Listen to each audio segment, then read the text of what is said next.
This is Cornstalks and Sports Talk, your go-to Iowa-based sports show, hosted by the one and only Elliot Clough. This podcast is sponsored by Cloud Optimizer. As a business owner or IT manager, are your cloud investment costs going up and you don't know why? It's time for Cloud Optimizer. As you migrate your business to the cloud, what you're spending and why you're spending it can get a little hazy. But Cloud Optimizer clears up the mystery and puts the cloud to work for you.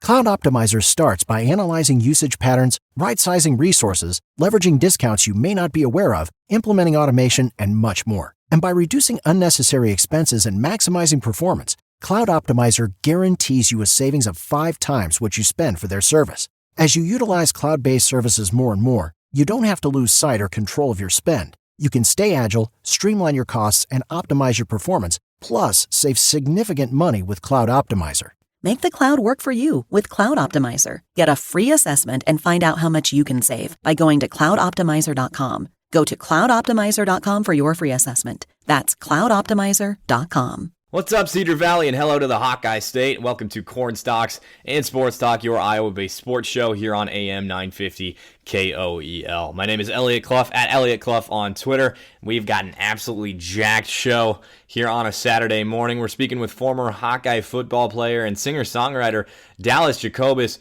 He tells us about We Wave, a song he wrote and sang that he is hoping to make the next song that is played during the Wave for Iowa Hawkeye football. We've also got some exclusive audio interviews that I did with Trevor Penning and Coach Mark Farley at UNI Football's spring game last Saturday. Of course, you know, Trevor Penning got drafted this week, and Coach Farley a big part of that. So we got to talk about that a little bit with them prior to the draft, and of course it's definitely still applicable. So great stuff from them. And speaking of the NFL draft, some big stuff for 2 Iowa boys being taken in the first round, in Trevor Penning at number 19 to the Saints in the first round, and then Tyler Linderbaum of Solon, Iowa, and the Iowa Hawkeyes at number 25 to the Ravens. Then Breece Hall went number 36, so is effectively a first-round pick too, from Iowa State, the running back. He's playing for the New York Jets. Those are the only players from Iowa, UNI, and Iowa State to be selected so far. I know I saw a few mocks and a few folks that considered, I don't know, it was pretty different with each different mock. I know Isaiah Weston was expected to be picked in the third round, I think I saw in one ESPN mock from I think it was like a month ago, and that was a bit of a shock to me. I expect him to be drafted today in the 4th, 5th, 6th, 7th round. But anyway, just these 3 guys that were taken, and so we'll talk a little bit about their scenarios, how I think things are going to shake out for them with where they're at. Of course, like I said, Penning with the Saints, Linderbaum with the Ravens, and Breece Hall with the Jets. So, I mean, I think they're all in good situations. Like, they're going to play in the NFL. It's not like they're in bad situations at all. But they're different, and each has its perks. Some might have a few negatives, but I think they're all 3 in situations where they can succeed and thrive at this level in the NFL. And so I want to break it down in sort of a unique way. We're not going to go like player by player or anything like that, but I want to see, I want to compare these 3 guys based on a few different metrics. And the first thing I want to start off talking about is I want to break them down in who is in the best situation right now. Like going into the 2022-2023 season, they're plugged into these teams, the rosters more or less as is. Of course, they got to go through camp, they got to go through final cuts and stuff like that. But I think that the 2 of the 3 guys that it comes down to here are Trevor Penning and Tyler Linderbaum. Of course, Penning entering a situation with the Saints where the Saints are like always in win now mode, so you got to take that into consideration. Penning was the selection largely, well, he was a first round talent, first of all, and he was going to go in the first round, whether the Saints took him at 19 or whoever was drafting for an offensive lineman next. He's a first round talent, but the Saints took him for a need as well. I mean, Teron Armstead, he's gone. He went to the Miami Dolphins in free agency. So the Saints did need a left tackle. Maybe he won't play left tackle for all we know. Of course, he's got some technical stuff to work on, so maybe not left tackle yet. I think he is ultimately a left tackle in the NFL, but we'll see what the Saints do on the offensive side of things, on the offensive line with Penning and where he'll be at. And I mentioned they're in a win-now mode. I know what Penning's being sort of described as, this smaller guy, this guy who might be a little bit raw, but an athletic freak and just strong, and he's going to be an NFL player. But when I look at the situation on the rest of the staff and the players in New Orleans, the defense was nasty last year. Like, the defense was a playoff defense, and had Jameis Winston not gotten hurt and Taysom Hill actually been a quarterback, I think the Saints would have made the playoffs and they would have competed. I mean, they beat the Buccaneers in the regular season maybe twice. I'd have to go back and look, but they're a good football team. I mean, most years, and they're well coached. Obviously, Sean Payton gone, but their defense is damn good and loaded. And this year, they get Michael Thomas back. Of course, you got Chris Olave being added to the roster as well, so they have more than one talented wide receiver. And then Alvin Kamara, of course, third-round pick from Tennessee a few years ago, one of the best running backs in the league, if not the best. And the thing about the pairing between him and Trevor Penning is that Penning was the best run blocker in all of the FCS last year. Per PFF in their grading system, he was scored like a 99.9 out of 100 in his run blocking. Of course, he's got to work on his pass pro a little bit just because of, like I said, the technical stuff. And I mean, it's a different game in the NFL when it comes to pass protection. And so, with that said, I like Trevor Penning's situation a lot. And he's got Ryan Ramczyk to learn from, which is huge. I mean, both of these guys are maulers. And Ramczyk's another Midwestern guy playing for Wisconsin in college. I really think he has a lot to learn from a guy like Ramczyk. And for all we know, Penning might not play left tackle. Like I said, I doubt they move him to a guard sort of position. If he plays right tackle, it'll be a situation where they feel comfortable playing him and need to play him now. And I think he eventually moves to that left tackle position. Maybe they trust him there right away. And the only thing we can do is say maybe, because we don't know. But the other situation there, and the other factor is Jameis Winston is their quarterback. And he's been kind of known to be a little turnover prone, and he is coming off that ACL injury. But the other one that I considered was Tyler Linderbaum. And of course, we're talking about the NFL draft here and the folks coming out of Iowa, Trevor Penning, Tyler Linderbaum, rather, and Breece Hall here on Cornstalks and Sports Talk on AM 950 KOEL. And so the other situation that I see being the best right now or right away is Tyler Linderbaum, and that's with the Ravens. Their defense is always good. They got great value, phenomenal value with Kyle Hamilton at number 14, the safety from Notre Dame, and then obviously Tyler Linderbaum at 25 too. They are going to run the hell out of the ball. That's what the Baltimore Ravens do, especially now after they traded their best wide receiver in Hollywood Brown, which was crazy. No idea why they did that. And with the talent that they have in the backfield, and J.K. Dobbins, Gus Edwards, Justice Hill, it's a three-headed monster right there with the running backs. And, of course, they got former NFL MVP in Lamar Jackson as the quarterback. I think Linderbaum is a plug-and-play guy. That's just what offensive linemen from Iowa are. He's been fantastic in his, I think, 3 years with the Hawkeyes. Obviously, one of the best offensive linemen in the Big Ten, one of the best offensive linemen in the country, and I think he's a plug-and-play guy. So, with that said, I think that I'm going to have to lean Linderbaum in that situation because, well, he's got an NFL MVP for his quarterback, and Jameis Winston is not an NFL MVP. So, best situation right now has got to be Tyler Linderbaum for me. And so, most NFL ready, I think, is a similar thing with Linderbaum. I think he's got sort of the best of both worlds there. So I would say Linderbaum, and then Breece Hall would be the other choice. For Linderbaum, he may not exactly be the best fit in terms of scheme for the Ravens. I mean, he hasn't played with a quarterback anywhere near Lamar Jackson in terms of the mobility or the ability to throw the football, for that matter. And so, like I said, in terms of scheme, might not be exactly it. But talent, know-how, how to play the position, and pairing with the Ravens in filling that major void at center for them, it'd be tough for me not to say Linderbaum. I think that what he brings to the table, obviously being an offensive lineman from Iowa, and who he is as a person, I think it's going to be a great fit with him and the Ravens. And I think they got to steal at 25 and at 14 for that matter with Kyle Hamilton. Now, when it comes to Hall, Breece Hall was far and away the best running back in this draft class. Far and away. No other running back touched him. And he's good at everything. That's why he was the best running back in this class. I'd like to see him improve in pass protection, I would.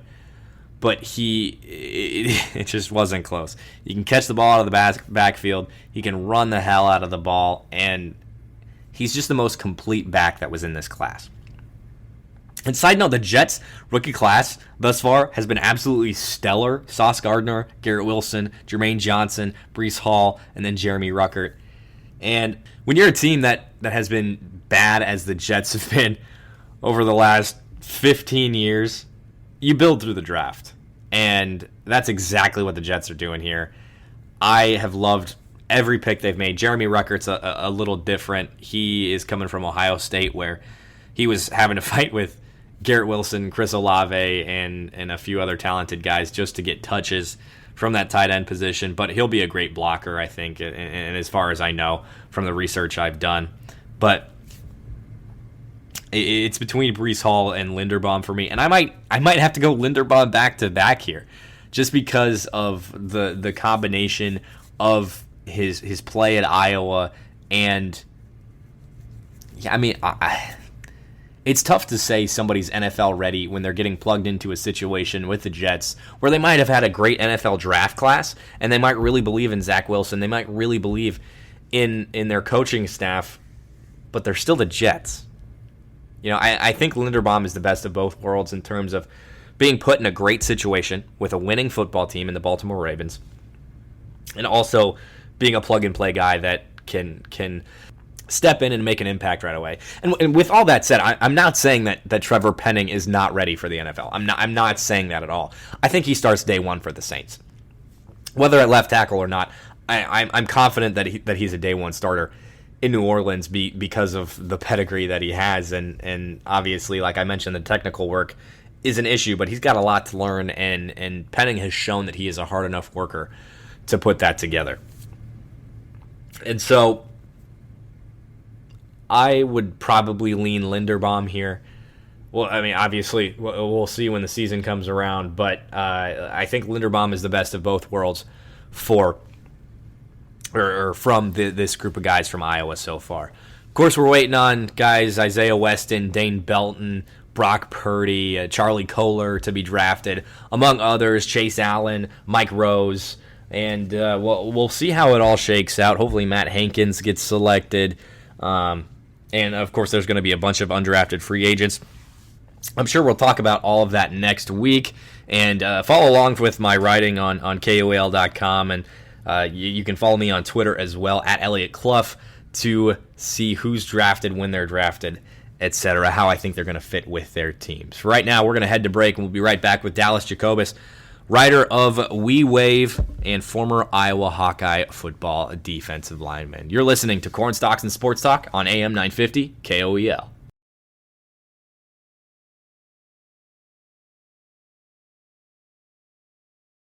Welcome back to Corn Stalks and Sports Talk here on AM 950 KOEL with me, Elliot Clough. We're going to take a break from NFL draft talk and go to my conversation with Dalles Jacobus, former Iowa football player and writer and singer of We Wave, an original song about the wave there in Iowa City at Iowa football games at the end of the first quarter. And hear a little bit more about his story with the Wave, why he decided to write the song, and a little bit more. So here's my conversation with Dalles Jacobus. So tell me about your time at Iowa with the football team.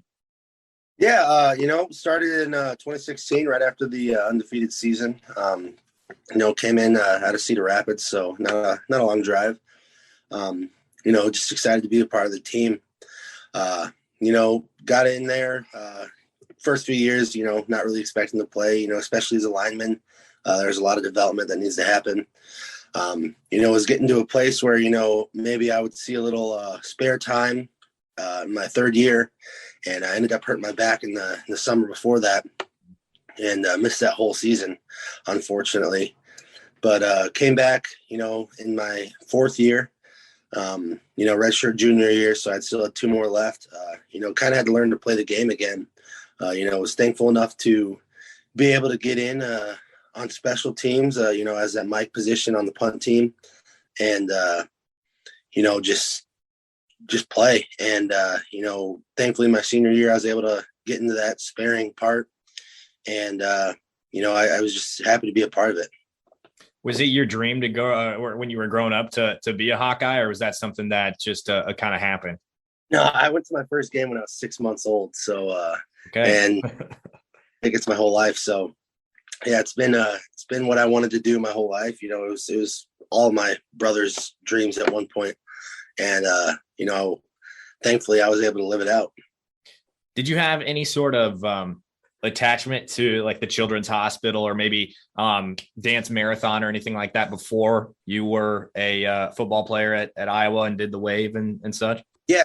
Mom, she has worked the hospital my whole life. She works in the NICU there in the Children's Hospital. And so it was pretty cool. And my brother had a kidney disease that, he spent time at the hospital. Thankfully, he was never inpatient, but, it's there's been a lot of connections. And, as I got there, it really was my first experience with the hospital, I guess. Obviously my mom's not allowed to talk about it with HIPAA and all that. And when I got there, that was one of the things that Coach Ferentz emphasized was visiting the hospital early and often. And, it was cool. Like one of my first days on campus, I visited the hospital and, just continued to do it throughout my career. Did you have any, specific family or kid that you built any sort of relationship? I mean, I'm sure you built as many relationships as you could, but any specific family or kid that sticks out to you from your time at Iowa? Yeah, there's a kid. His name's Rushton Graham. He's in remission now, thankfully, which is amazing to hear. It's still a long battle. The relapse is pretty high for his type of cancer. But just to hear that he's in the remission right now is just incredible. And, I was able to go visit him a lot before COVID. I actually built the relationship after I wrote the song. His mom reached out to me, and so I ended up going to a few of his chemo treatments and just visit him when he was inpatient. And, during COVID, obviously wasn't able to get up there, but he was in the hospital for his birthday. So I was able to, go drive down by Papa John Pavilion and wave up to him and FaceTime him with his mom. So it was, it's been really cool to follow him and I stay in touch with them still. And so, yeah, I know you said that relationship kind of came after you wrote the song. Was there ever a moment, maybe when you were in school or after school, but any moment that really clicked, like, I need to do this. This is something that I should write and sing and put out into the world? Yeah. So I wrote the song. It was just kind of a hobby at the time. I just picked up a guitar 6 months before that. I could barely play it. And I knew enough to play a song. So I figured I knew enough to write a song. So I wrote the song, and I was really, honestly, was never going to show it to anybody. Showed it to my roommates, and, closest family. And it was actually, I went to Sean Byer, the tight end. He plays for the Broncos now. I was at his family get together. They call it the Byer Bash. It's potluck, big bonfire. And so his mom, kind of tricked me into singing it for everybody there. and his cousin actually videotaped it and threw it online. And that was a video that blew up originally. And then that was the point where I was like, you know what, maybe I got something here. Maybe I should, try to pursue this. And has the goal been to ultimately be that song that they play? Because I didn't even know they would end up changing it. Or was it just to put it out there as sort of a support for the kids or anything like that? Yeah, well, so obviously by the time I wrote that, they had already had, Pat Green's Wave on Wave playing. So I just put it out there kind of, I didn't put it out there. His cousin put it out there. And, I never thought it would do justice for the Wave. I wasn't sure that, if I, had done all the right things, said all the right words. And, thankfully it wasn't me making the decision, because it probably wouldn't have been made. And so it got out there, and, it was just kind of one of those things where, people wanted to hear it. So, I worked on getting it, done professionally. And, I've been able to meet a lot of amazing people who have helped out my music career a lot. And, we're hopefully going to put it out here in the next 2 weeks, actually. Awesome. On like Spotify, Apple Music, all that fun stuff. Yeah. Awesome. Are you any chance you'll be doing any sort of like video production and putting something together on YouTube? So that's the plan. It's kind of, we were planning on releasing, end of June, early July. And with the contest and all the support and traction we're gaining right now, my agent calls me up and he's like, hey, we need to get this out ASAP. So, the video is probably going to end up being something that comes later, just because, we're trying to deal with all the problems of getting it out, getting licensing, all that stuff, cover art, marketing, it's a whirlwind. Thankfully, I got people that are good at that, working on that. But yeah, the plan is to eventually do something with a video. Okay, cool. Any plans for proceeds that you get from making the song and putting it out into the world? Yeah. So the cool part is,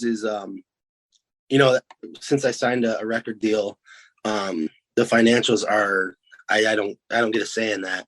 And the cool part is my label and my agent are, 100% for donating a portion. We haven't hashed out what it's going to be yet, but there will definitely be proceeds that will go to the hospital.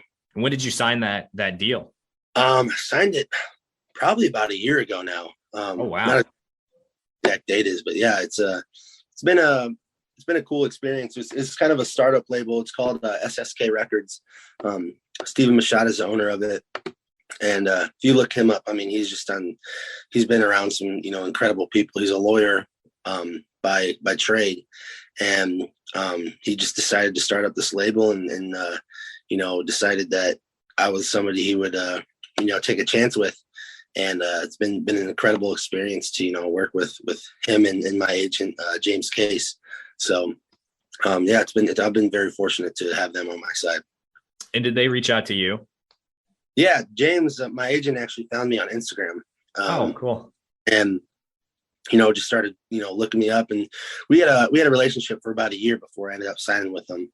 And, he, we built a relationship, as friends, and when they were ready to, commit to me, and I was ready to commit to them, we just hit it and ran, and we've been, just going since. That's cool. And so, do you have plans to sing more songs, write more songs, and maybe pursue a musical career with this? Yeah, I'm full-time music actually right now. Awesome. We actually have recorded 3 fully produced songs, We Wave being one of them. And, we're going to release We Wave as a single here soon. We don't have a date set yet, but we should have that planned out here in the next week. And then we're going to release an EP, hopefully sometime in the summer, with 3 to 5 songs. So we're running right now. Yeah. Yeah. And what are the other songs about? So I have one called Honky Tonk Wranglin', just kind of a dance song. Another one is called My Goodbye, which, not ironically, but accidentally, kind of speaks to mental health. But I actually wrote it about, football being done So it's called Is This My Goodbye? And, it's kind of about my story of, do I go for music right now? Because this was when COVID, the Big Ten canceled the season. That was my senior year. And I was kind of, do I stick around? Do I keep training?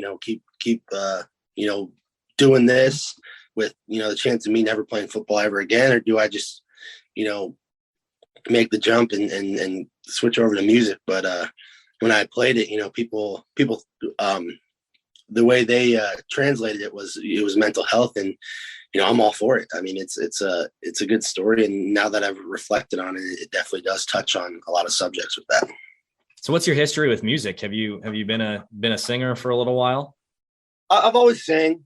In high school, I did a choir, chamber choir, a beatbox in our a cappella choir, did show choir, all that. I never played an instrument until college, but I never really planned on music being my thing. Like, I remember there was a point where I was at football practice, and I was showing up late to a bunch of the practices for show choir, and kids were getting mad at me. And I was like, guys, like, you got to understand, like, music's not going to take me anywhere in life. Like, football's going to get me into college. And I was wrong, I guess. So I was probably wrong. But there's nothing that I really planned on doing. But, thankfully, Lord works in mysterious ways, and everything worked out how it's working out. So what's been the coolest experience of it all? Like, has there been anything in the last, it's been a few years since you wrote the song and since it really picked up with being online and stuff. Has there been any moment that you really cherish over the last few years? There's been so many, just going into the hospital after I wrote the song, and hearing, families like, yeah, I play this to my kid every night, before we go to bed. And, just hearing stories like that was amazing. Having families that were in the NICU that my mom worked with, reach out to me and, just tell me how incredible my mom was as a nurse, and, everything she did for them. I mean, it was so cool. And this last weekend, it was actually my birthday, and one of my good friends from Nashville, Bobby McClendon, he actually was the one who got me in touch with my producer in Nashville. He and his band got the backing tracks from our producer, and he learned the song and surprised me with it on my birthday at El Rey's here in Iowa City. And they played the song, and he pulled me up and then had me sing it with a full band. And it's just been incredible, the amount of support and people going out of their way to help me. It's been amazing, honestly. Last thing I have for you, Dalles, what would it mean to you to have Iowa pick your song for the Wave for however many years to come? Yeah, it would be incredible. Obviously, since the song got out there, I've been hearing, that should be the song. And, it's been my dream that, have, something that I did and I created be played in Kinnick. I've been going there for my whole life. And, to maybe one day hear my song played over those PA speakers in front of 70,000 people would just be incredible. But, at the end of the day, it's not about the song. The Wave is the Wave. And, if it's my song playing, that would be absolutely incredible. But, the Wave's going to stay the Wave. It's going to be the best tradition in college sport, or in sports in general. And, I'm just very grateful and to be a part of the conversation. Awesome song, awesome person there. Dalles Jacobus joining us from formerly Iowa Football and now the writer and singer of We Wave, hoping that he can make his song the song for the Wave of Iowa Hawkeye football to the Children's Hospital in Iowa City. For now, we're going to take a break, but we'll be right back talking a little bit with Trevor Penning, newest member of the New Orleans Saints, as well as Coach Farley from UNI Football, to talk a little bit about Trevor and spring ball there in Cedar Falls. This is Corn Stalks and Sports Talk on AM 950 KOEL.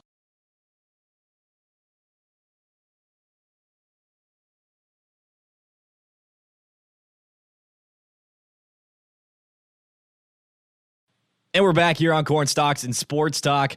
Like I said on that first segment, Trevor Penning, the first ever first-round NFL draft pick from the University of Northern Iowa. I got to catch up with him in the spring game, or at the spring game, rather, last week in Cedar Falls. So this is an interview that I did prior to the draft, but we got to talk about some stuff that is definitely relevant to him being drafted by the New Orleans Saints just a few days ago. And we also caught up with Coach Farley. So it's a great conversation with these two. I have to tell you, the audio not great. I tried to fix it the best I could, but the audio not great. Just recorded on my phone there in the dome. So we get some background noise, but you'll get the gist on both of these interviews. Once again, here's my first conversation, this one with newest New Orleans Saint, Trevor Penning. All right, I'm here with Trevor Penning. Trevor, expected to be a first-round pick coming up later this week. You've been hearing that for a while about being a first-round pick. Is it still a little bit much for you to hear? A little surprising? I mean, it's kind of settling in now. I mean, it's been, a couple months now, but, it's a great feeling to have. I mean, hopefully I'm going to be able to hear my name in that round and hopefully as high as possible. So it's a great experience. And now you're back in Cedar Falls for spring football. Yep. A little bit more quiet here, I'm sure, than where you're about to be coming up this week. Does it feel good to be back in the dome for spring ball? Oh, yeah, 100%. Seeing all the guys, seeing all their work they've been putting in since January. I mean, it's a great feeling to kind of come back here and just kind of where I'm from and see all the guys I pretty much been with the last 5 years. So it's great to be back. And with all the attention you're getting for the draft, tons of interviews, you're on camera all the time. I've seen a ton of highlight tapes put together of you. Is it a little overwhelming considering, like I said, you're coming from Cedar Falls, being under-recruited? Is it a little overwhelming? At times, yeah, but it's not too crazy. I mean, it's a fun experience. I mean, football is football, so I kind of just take it. I take it for what it's worth. It's a great feeling. We talked a little bit before we started recording about interviewing with Chris Sims. What's been the craziest thing that you've experienced so far as part of the pre-draft process? I'd probably just say meeting with all these coaches and GMs, different guys. I mean, owners and stuff. I mean, it's pretty crazy to see all these guys. I mean, you see them on TV, you see them watching games and stuff, and you're having a one-on-one conversation with them and stuff like that. It's pretty crazy, and it's pretty cool. So we've heard some stuff about the NFL draft process in terms of the interviews, some really weird questions. Have you gotten any of those yet? No, not really. The only thing that was probably different to me was when I interviewed with the Eagles at the Combine. They had to shoot free throws. They brought in a mini hoop, and we shot 5 free throws, and that was probably the most interesting thing. But other than that, it's been pretty, basic questions, football, just it's nothing too crazy. I assume that was to see if you can stay composed. Shoot, I have no idea. Maybe a little bit of that, but I don't know. I started out pretty strong. I went 2 for 2 to start, and then missed the last 3. So 2 for 5. So 40%. You can't complain. 40%. I'm sure they probably wanted to see you do a windmill dunk like we've all seen too. Yeah, probably. They're probably expecting that, but. So you sort of earned the rep of being that nasty guy, always going out and finishing the plays. That kid from Ohio State probably didn't like you too much at the end of the Reese's Senior Bowl. Can you tell us a little bit about that, having that reputation? Do you like it? Oh, yeah. I love that reputation. It's just how football is meant to be played, I think. And they're going out there trying to be the meanest guy and have the defense really be scared of you. It's a great feeling. So it's a reputation I love having. I think every O-line should strive to get. And I'm sure with having that, teams are probably pretty excited and they'd rather have you be, quote, the mean guy than have to bring that out of you, I guess. More sort of channel it as opposed to try to say, hey, we need you to be nasty. Yeah, that's something I've heard a bunch of. I mean, it's better to have too much than a little. So, yeah, I've heard teams are like, yeah, you might not be able to do this at the next level. So it's not a hard fix. You just got to play a little more smart at times. But, like you said, it's better to have a little too much than not need to be coached up to that standard. So. One coach that we know a lot about here at UNI is Ryan Clanton, forming the O-line as well as he has the last few years. And, the hashtag dogs, of course. How important has he been for where you're at now? A ton. He's helped me so much. Kind of coming in here, I didn't know much about O-line. I played in small high school and didn't know how to pass block, could do any of the stuff. So he's pretty much taught me nearly everything I know about football. So, he's been tremendous. He's a great coach. I mean, I can't say enough about him. He's helped me so much in my time here, and it's been great to have him. And now it'll be you and Spencer Brown, the two UNI guys. Obviously, Isaiah Weston's probably going to end up somewhere too. How cool is it to have that reputation now attached to UNI? Because almost everybody knows Spencer Brown in the league. They're afraid of this big dude. I would be, that's for sure. But how cool is it to have that reputation now attached to UNI, with you being the first ever first-round draft pick from UNI, and then what Spencer's doing? Yeah, it's awesome. It just shows kind of what we got here at UNI. And yeah, it's great to have a bunch of UNI guys in the league. It shows kind of what we're doing here is right, and it's incredible to have a bunch of success from a lot of different players at a FCS school like this. So yeah, it's incredible.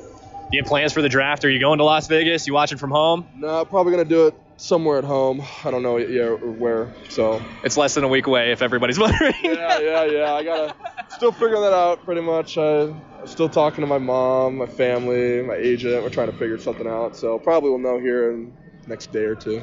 More generic question for you now. I'm sure you're hearing a lot of it, and I would not be surprised if we get a generic answer. But any place that you particularly want to play? You're seen typically around that middle round, usually like the Chargers or the Saints in the middle part of the first round, rather. Any place that you are seeing, or maybe you've talked to a coach, you're like, man, I'd love to be a part of that franchise.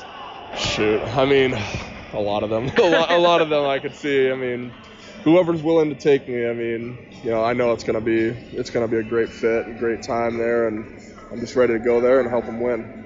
And now today we've seen the guy who's going to replace you this coming year in Matthew Vanderslice at left tackle.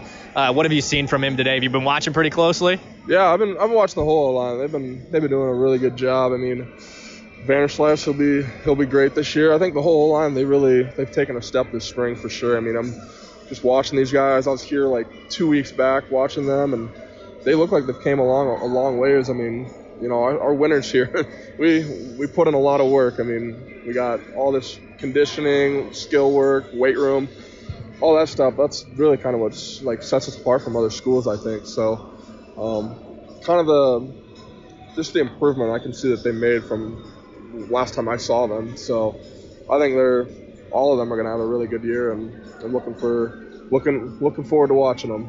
Last question we got for you, Trevor. What is an NFL team going to get from you over the next 10 years in the league? The guy who comes in there, he's not gonna try to start anything. I'm just gonna go in there, work, learn from the vets, learn from the best guys in the world, and go out there and compete and help them win. Thanks so much, Trevor. Yep, no problem. So now we'll bounce it on over to my conversation with Coach Farley. We talk a little bit about Trevor, and then, of course, spring ball happening there in Cedar Falls. Okay, we're here with Coach Farley. Coach, thoughts on spring ball as a whole, and then, of course, today? Spring ball as a whole, I'm pleased with spring ball. It's been 2 years since we've had one, but I'm actually really pleased, particularly because of our growth on offense, our continuity on offense. It's what we were missing, but I really think I saw it get developed through the staff and the players all the way through today. A few new coaches on the staff, too. You mentioned the offense. Bodie Reeder, I've heard a lot of good things about him from the staff, from players. What are your thoughts on Bodie so far? I'm very pleased because, this is a result of Bodie, and it's a result of Ryan Clanton as well and how they work together. And I just think, Bodie came in here and really did a nice job with the quarterbacks, created the system that it's our system. And I think that's what he and Ryan did. It's not a hybrid of anything. It's UNI's offense. It was made from scratch. It was made by those two, and it was made for this football team. So I'm pleased with how they're executing it because it's the players now. We've heard a little bit about that competition between Theo Day and Matt Morrissey. Theo, obviously, the incumbent starter, and then Matt Morrissey, another guy I've heard about who's had a cannon of an arm. What do these guys bring to the table? What's the differences between them? Do you expect the competition in the fall between them?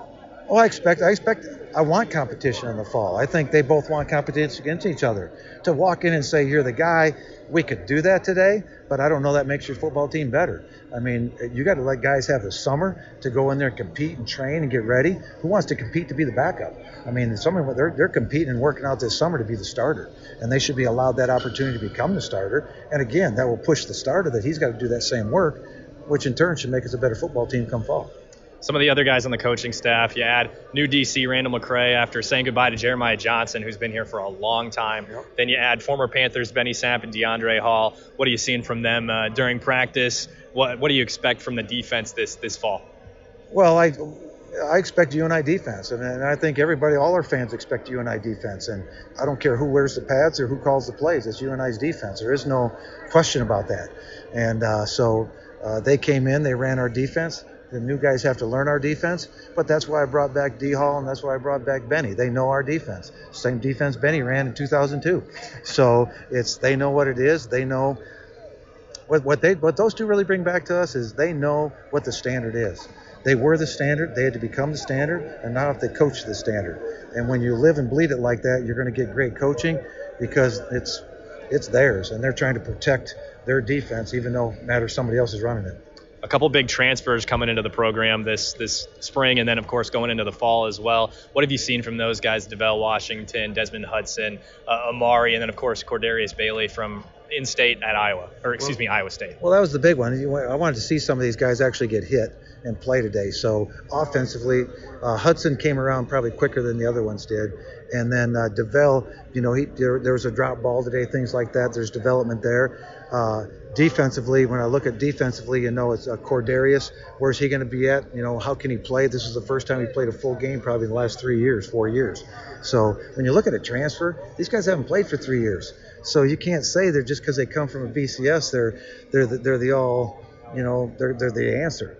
They got to develop, they got to work, and they got to earn the spot. But they need to play so they get their feet back underneath them too. And respect to them, they've been sitting around for 3 years waiting for their turn. And so now transitioning to this coming week, Trevor Penning headed towards the draft as well as Isaiah West. And how awesome is it to have guys like that coming from a small school like UNI? And then you look at guys like Spencer Brown, who are already in the league, giving UNI a great reputation. Well, that's huge to me and I say huge because how about the state of Iowa high school football? I mean, two of the best offensive linemen in the draft are Trevor Penning from here and Linderbaum from Iowa. I mean, those are two Iowa kids. And then you go right through the draft, who are those great players? And what we're proud about UNI is Trevor made himself into a first-round draft pick through our program. Whether he learned from Spencer Brown and 8-man football guys who's the starting tackle for the Bills, Jed in the weight room, Ryan in the position coach. It takes a lot of guys to surround him with to become a first-round pick, but it takes the player to really own it and go get it and do the work, and Trevor did that. Nobody has earned this more than Trevor, and I'm excited to see what happens on Thursday night. Great stuff. Thanks so much, Coach. Very good. Thanks.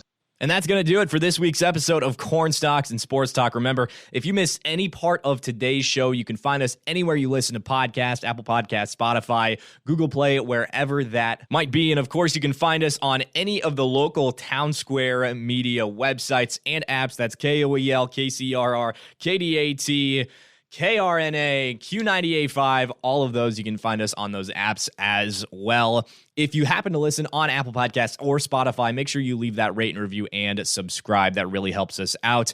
Go follow me on Twitter. It's at Elliot Clough. And that was this week's episode of Corn Stalks and Sports Talk. This is the story of the one. As head of maintenance at a concert hall, he knows the show must always go on. That's why he works behind the scenes, ensuring every light is working, the HVAC is humming, and his facility shines. With Grainger's supplies and solutions for every challenge he faces, plus 24/7 customer support, his venue never misses a beat. Call quickgrainger.com or just stop by. Grainger, for the ones who get it done.